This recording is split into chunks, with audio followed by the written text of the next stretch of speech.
So now we've got our first dose distribution, we're going to have a look at optimizing the plan. So we're going to have a look at changing the field size, changing the wedges and changing the weighting to see what all of those do. So in the clinical environment you would do a combination of these all at the same time, and with experience clearly you can do that, but what we're going to do is have a look at them step by step to see what each of them do, and then once you've got some experience and practice of doing that, you can do them in combination with each other. So the first thing we're going to have a look at is the field size, and if we remember, the field size controls in this technique our dose distribution of the high dose region. So we're interested in the 95 to 107 isodoses, aren't we? That's our dose gradient across the PTV, and by looking in our three views we can see that straight away, if we look here in our coronal view, we can see the PTV on that point there, and the 95, this blue isodose, isn't quite covering. And if we look here in the sagittal, again that's really clear. The PTV is up here and the 95% isodose is here.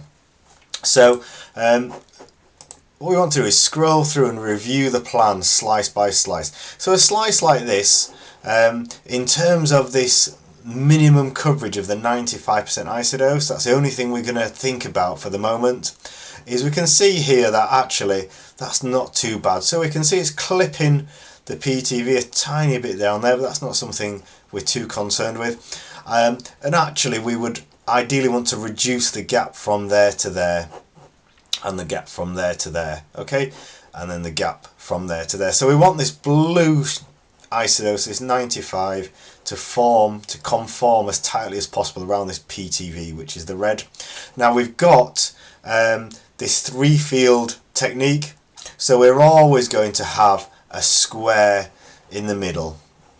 So we're not going to be able to conform around these corners using this technique, but what we are going to do is be able to move the square tighter, or the rectangle smaller or bigger. So if we think about this slice just to start off as a demonstration, we can see that, as we said, it's too wide there and too wide there, so laterally. So that's the thing I'm going to sort out now.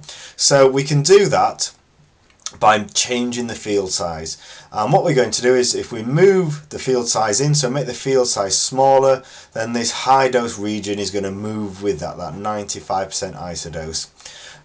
So what we need to do is find out where we are on the patient, and Eclipse has got quite a nice tool for this. So as we scroll up and down, we can see, if we look in this beam's eye view, that the grey line moves with it, and that tells us where we are on the patient. So if we go back to this slide here, the field that's going to impact the dose distribution there and there is going to be anterior field. So if we look here, if I turn the other fields off, so we can turn fields off by unticking them there, we can see that the gold colour there is the field edge, the MLCs, and if we were to move those in, then the 95% isodose would move with that. So if we just look around the few slices laterally of that point, we can see the dose distribution is quite loose or baggy around that point. And if we look here in our beam's eye view, we can see that's the MLCs here and here. So what we're going to do, let's make this bigger just to make life a bit easier.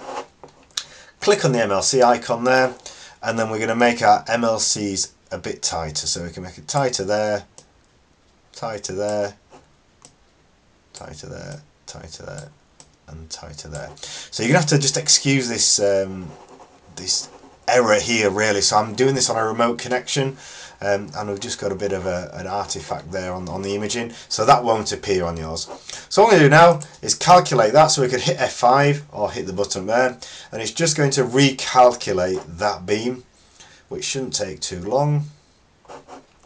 And then if we go back to this slice here, we can see that that's moved in there, so that's nicely just about to clip the PTV, and maybe we could move that in a tiny bit more. So by moving that field bigger and smaller, we're going to move the isodose bigger and smaller as well laterally. It's a little bit baggy here, so again we could pick up one of the lateral fields, left or right, would both do the same thing, or what we would probably do is move them both a tiny bit. So we want to move the field size smaller in this region here. So if we go back to our beam's eye view, pick a left field, and we know that that's anterior, so we can see our little man there, and we can see the anatomy up there to tell us that's ant, and the big A as well. So the lines there, so that's these MLCs here. So we could move again those MLCs in that region there, recalculate, and that would cause the isodoses to pull tighter there.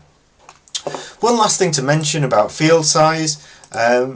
Typically, if we set the field size to 0.5 super-nymph, as we have done, then we're typically going to underdose at either end super-nymph. So we can see there that this is covered by the 90% isodose, but it's not covered by the 95. So we need to open up the field size there. And if we scroll to the other end, and we can see that once again it's covering with the 90% isodose just about, but not with the 95. So what we would do with that, again, we're superior slice now. All of the fields 1, 2 and 3 are irradiating this top region here. So we can see that this is the part that's been overdosed here. So if we look at the ant, we can see that is the lateral and the other lateral. So by moving one or any of those fields, making the field size bigger in any of those regions would increase coverage. And what we need to do with that plan will be to move all of them, maybe, I don't know, 5 mils, something like that. So once again, it is quite an iterative process.